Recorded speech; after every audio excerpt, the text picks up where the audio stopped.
Halo, apa kabar Anda semua? Semoga selalu dalam keadaan sehat walafiat. Kita ketemu di akhir pekan dengan Bung Rocky Gerung. Tapi akhir pekan ini yang akhir pekan yang mendebarkan, bukan buat kita saya kira mendebarkannya, tapi buat rezim Jokowi ya, dinasti Jokowi kan khususnya keluarga besar keluarga Jokowi deh, 5 orang gitu kalau orang banyak nyebutnya. Yes, akhir pekan yang sekaligus akhir kekuasaan Jokowi. Ya, Kira-kira begitu. ya, ya, So, ya. kalau kita proyeksikan peristiwa-peristiwa 2-3 hari ini, itu semua isu itu dimonopoli oleh protes moral, protes Hmm. etik dari kalangan akademisi. Dan itu artinya suara real dari rakyat. Nggak ada lagi itu semacam disogok atau macam-macam. Kan kampus sudah bertahan kira-kira 2 tahun ini berupaya untuk siksa, ada aja guru-guru besar yang merasa masih ragu. Tapi akhirnya ada keputusan bersama di kalangan komunitas yang berpikir bahwa ini rejim ini udah keterlaluan, enough is enough. Kira-kira itu tuh, dan yang paling mendebarkan adalah semacam boykot 02 yang diucapkan secara lantang oleh para pendidik di Muhammadiyah. Dan itu mengingatkan kita betapa pikiran-pikiran Kiai Haji Ahmad Dahlan itu masih membekas.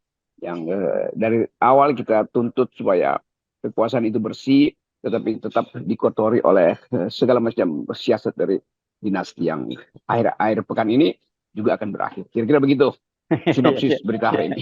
Ya, karena memang betul kemarin UI ya, Bung Rocky yang kita ledek-ledek UI akhirnya juga malah Dewan Guru Besarnya yang melakukan itu dan bahkan menariknya karena mereka itu kan baru selesai memperingati Disnatalis ke-74 jadi pakai apa ya baju kebesaran ya, toga kebesaran mereka semua. Kemudian juga di perguruan-perguruan tinggi lain UNAN dan sebagainya, UNHAS dan terus kemudian hari ini juga UNPAD. Tapi saya kira Anda benar tadi ketika Aliansi Perguruan Tinggi Muhammadiyah dan Aisyah itu secara jelas, secara gamblang bahwa menyatakan bahwa mereka menolak politik dinasti. Itu kan jelas itu ditujukan kepada Prabowo Gibran dan Pak Jokowi begitu. Dan ini nggak main-main. Total jumlah perguruan tinggi mereka itu 171.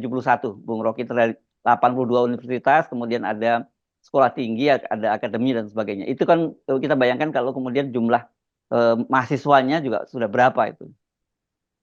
Iya, saya udah datangi separuh dari Oke. dari seluruh perguruan tinggi Muhammadiyah. Dan Hmm. memang dari awal kita mendeteksi kemampuan Muhammadiyah untuk mengakumulasi kemarahan itu, momentumnya datang sekarang tuh. Hmm. Dan bayangkan itu sebut aja 200 universitas, sekolah tinggi, dan itu kan bukan cuma universitas, ada SMA Muhammadiyah, SMP Muhammadiyah. Dan itu Hmm. satu satu paket etika yang ditahan-tahan tapi akhirnya meledak juga kan. Dosen-dosen Muhammadiyah kalau dia berhenti mogok itu artinya IQ Indonesia ini bisa drop 30%. Tetapi mereka tidak menghendaki universitas itu berhenti untuk memberi kritik. Jadi kepastian bahwa kampus sebetulnya secara diam-diam sudah beroposisi dan yang terang-terangan ya Muhammadiyah, UII juga ada Ya. terang-terangan itu menunjukkan bahwa Jokowi tidak punya lagi dukungan moral dan itu bahayanya pemerintah yang kehilangan dukungan moral. Dia mungkin bilang, ya kami masih legal, iya, tapi kalian tidak legitim lagi itu. Nah, poin ini yang selalu kita sebut sebagai keajaiban sejarah, yang sebetulnya kita tahu dari awal, Jokowi dulu dielulukan oleh masyarakat sipil, karena ingin membangun demokrasi. Ternyata dia meruntuhkan demokrasi. Itu protes pertama pasti datang dari kalangan yang menginginkan negeri ini dihidupkan dengan akal pikiran kan. Jadi Muhammadiyah, seluruh guru besar di Nusantara ini sudah menyatakan sikap. Tinggal Pak Jokowi melayani dengan cara apa? Atau dia mundur karena sebetulnya dihina secara moral itu artinya ya udah mundur aja. Kalau masih dihina secara hukum, secara politik ya Jokowi masih bisa bertahan dengan segala macam siasat. Tapi ini dihina secara moral. Kan terang-terangan dianggap ini presiden nggak bermoral, ini presiden tidak etis tuh. Dan semua hal itu diucapkan di forum guru besar. Ini guru-guru besar yang nggak mau disebut berotak kecil kan. Dan uh, nah, bagian-bagian ini yang kita percaya menghidupkan kembali ide tentang republik. Ya, ya. Oke, saya kira kalau Aliansi Perguruan Tinggi Muhammadiyah dan Aisyah secara terbuka ya itu menyatakan menolak politik dinasti. Sementara perguruan tinggi lainnya meskipun tidak menyebut langsung soal itu, tetapi saya kira sebenarnya esensinya sama dan itu saya kira kan kemudian bisa dipahami ya ini dampaknya seperti kita singgung sebelumnya akan terkena pada Prabowo dan dalam hal ini Prabowo Gibran begitu ya, Bung Rocky. Itu beban itu pasti ada Prabowo, bukan pada Gibran. Ya, Prabowo ya. akhirnya mesti membela diri dengan cara yang sedang dicari-cari oleh tim juru bicaranya. Tapi nggak mungkin tim Prabowo bisa membela diri dari oposisi politik. Tapi ini ya oposisi moral. Jadi apapun yang diucapkan oleh tim Prabowo nanti untuk membela diri, ya, orang akan anggap ya itu pembelaan politis Anda karena Anda disuruh untuk eh, menggandeng seseorang yang secara etik belum layak jadi presiden kan. Jadi ketidaklayakan etik itu nggak mungkin dibantah berdasarkan elektabilitas saja. Mungkin Ya. tim Prabowo akan begitu, tapi elektabilitas kita tinggi. Iya, itu orang nggak peduli itu. Sekali moral itu diajukan sebagai dasar untuk mengkritik kecurangan, itu elektabilitasnya pasti turun. Itu nggak mungkin. Kan nggak mungkin semua orang Indonesia itu hati hati nuraninya itu hitam kan. Tetap justru dalam kehitaman politik, hati nurani itu tumbuh kembali bersih. Ya, ya, ya. Nah, ya, ya ini ya apa kemarin-kemarin itu nggak dihitung ya oleh Pak Prabowo ya soal ini karena kita tahu kalau kemudian dari berbagai pengakuan Pak Prabowo sendiri juga menyatakan yang meskipun saya kira saya agak ragukan itu termasuk keterangan dari Bahlil bahwa yang menginginkan Gibran sebagai wakilnya Pak Prabowo itu adalah Pak Prabowo bukan Pak Jokowi. Pak Jokowi tadinya nggak setuju. Saya kok nggak percaya itu ya gitu. Saya bukan nggak percaya Pak Prabowo, saya nggak percaya Bahlil. Oh iya, iya.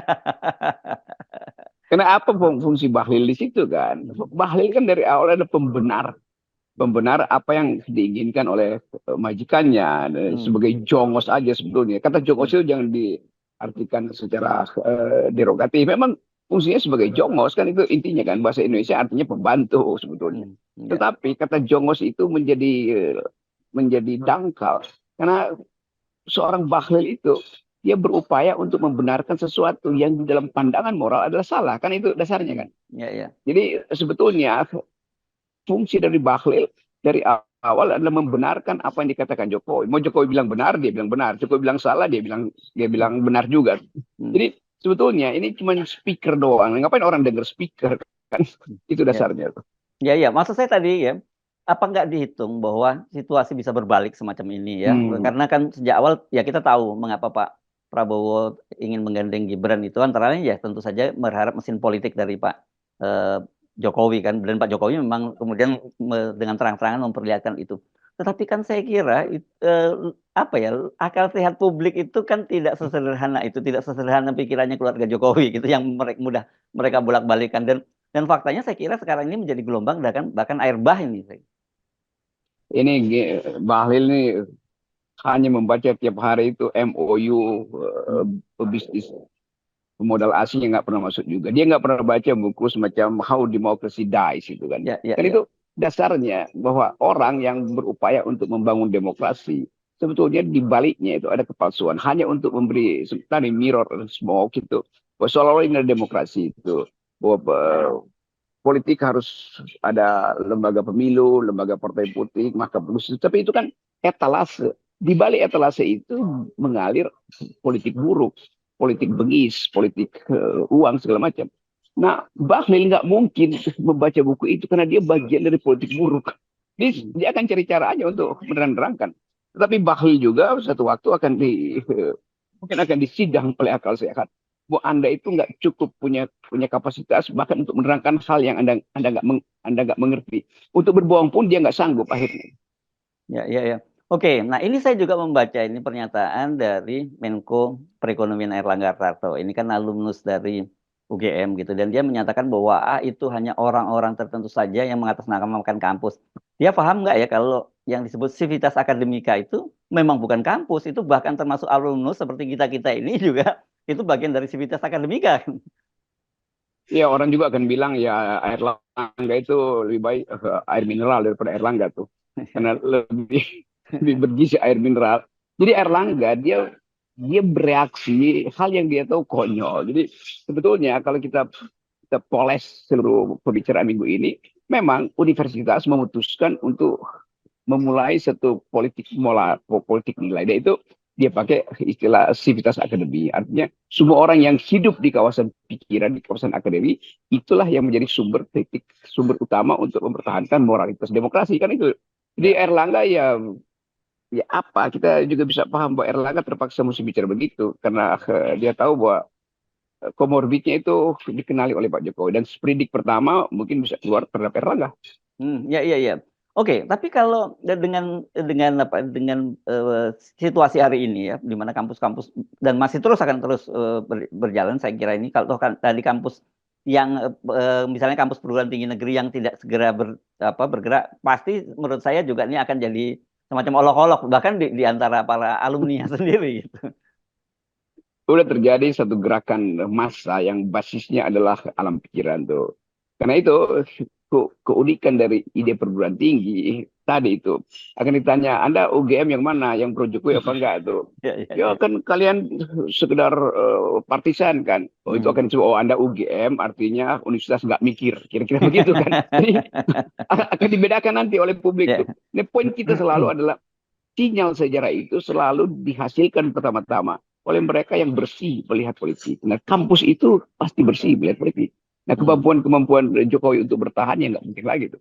Kan sebetulnya dari awal tendensi Jokowi dipermalukan itu udah diberitahu oleh Gilbran, oleh Ya. ketua BEM-nya tuh. Mhm. Dan tentu para guru besar ini konyol kalau mereka pecat Gilbran. Dan cara adalah mencari momentum untuk ikut Gilbran.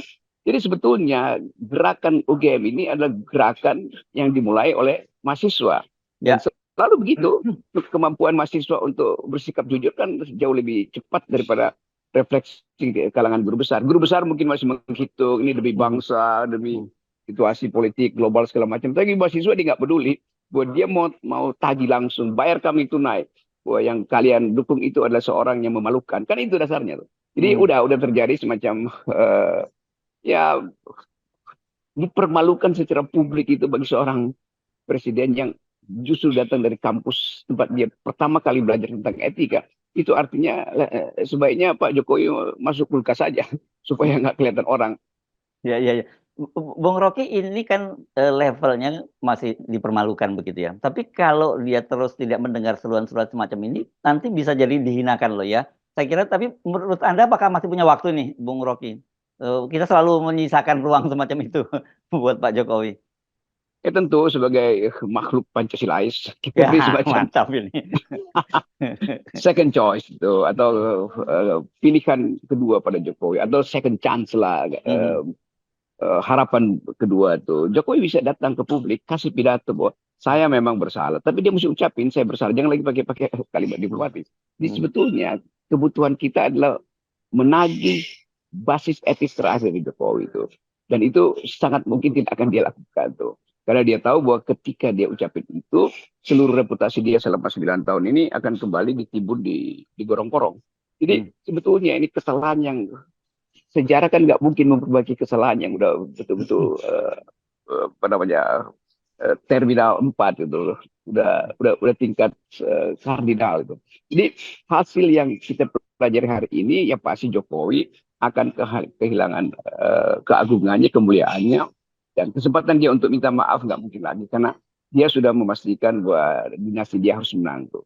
Yang beban sekarang adalah justru pada Pak Prabowo karena Mhm. dia mesti menghadapi kalangan dosen yang tadinya mengeluhkan dia di 2019 kan Iya. dosen-dosen dimobilisasi sebetulnya Mhm. untuk berpihak pada Pak Prabowo. Tapi sekarang harusnya berbalik tuh. Mhm. Jadi kesempatan Pak Prabowo untuk berefleksi pun udah nggak sempat itu. Mungkin Pak Prabowo masih menganggap ya apa yang mesti dia ucapkan di situ bahwa hasil yang dia bayangkan bisa dikendalikan oleh Jokowi ternyata tidak kan. Kan Pak Prabowo mengandalkan kemampuan Jokowi untuk mengendalikan masyarakat sipil tuh. Mhm. Kalau masyarakat politik ya pasti bagi Prabowo gampang. Tapi mengendalikan masyarakat sipil termasuk di dalamnya intinya itu masyarakat kampus itu nggak mungkin. Nggak ada orang pun yang mampu mengendalikan pikiran bebas di kampus. Ya, saya membayangkan betapa, debat terakhir nanti ya, besok ya Bung Rocky itu akan jadi beban berat buat Pak Prabowo apalagi temanya pendidikan, Bung Rocky ya. Kalau misalnya katakanlah Anies cuma menanyakan bagaimana komentar Pak Prabowo tentang aksi-aksi di di kampus-kampus itu yang berkaitan itu saja udah menyulitkan, pertanyaan yang tepat, sopan, tapi bakal sulit buat Pak Prabowo untuk menjawabnya. Ya, justru kita ucapkan itu sekarang supaya Pak Prabowo siap-siap dengan Iya. jawaban. Tapi apapun Bocoran lah jawabannya ini ya, itu, bocoran gitu ya Bung Rocky ya. Kisi-kisi. iya bocoran buat Prabowo Mmm, sekaligus timnya. memberitahu Anies sebuah Mmm, terang-terangan aja bertanya tuh. Karena iya. soal moral tidak Mhm. mungkin lagi disembunyikan tuh. Jadi Mhm. Prabowo mungkin akan ditanya soal itu dan Mmm. dia mesti bisa menjawab. Tapi kita tahu dia nggak mungkin menjawab tuh. Mhm. Sebab ini adalah pertanyaan yang diumpankan justru untuk Iya iya iya. ini jebakan Jebakan. etisnya di situ kan. Ya, Jadi nanti etis lagi, etik lagi, bukan. Ini bukan etis lagi, ini benar-benar etis ya, ya, pertanyaan itu. ya, Nah, ini ya, kita akan tunggu itu besok ya, itu debat terakhir, debat ya, yang menentukan nasib moral dari Jokowi sekaligus nasib etis dari Pak Prabowo. ya, ya. Dan jangan jangan meminjam atau mendengar bisikan dari Pak Erlangga karena jawabannya Pak Erlangga itu bakal blunder kalau Pak Prabowo jawabnya seperti Pak Prabowo Pak Erlangga bahwa hanya ini para orang-orang kampus orang tokoh-tokoh perorangan yang meminjam nama kampus gitu. Dan Erlangga akan dicoret sebagai atau bukan dicoret, akan diberi piala Gelar. kedua, Ya, gelar kedua, yaitu pemenang kedua di dalam kompetisi alumni yang paling memalukan. dari UGM ya. RUGM. Ya, oke. Jangan lupa kita besok akan siaran langsung juga ya Bung Rocky untuk debat terakhir ya. Jadi jangan lupa terus ikuti di kanal FNN. Ya, Oke. saya akan jadi narasumber tetap di FNN selama debat itu. Jadi teman-teman ikuti pembicaraan saya dengan Harsono Arif di FNN besok Yes, pada jam oke. yang sama live di FNN channel. Oke. Yes. Terima kasih Bung Rocky. Tetap 0% Bung Rocky. Ya. Yes.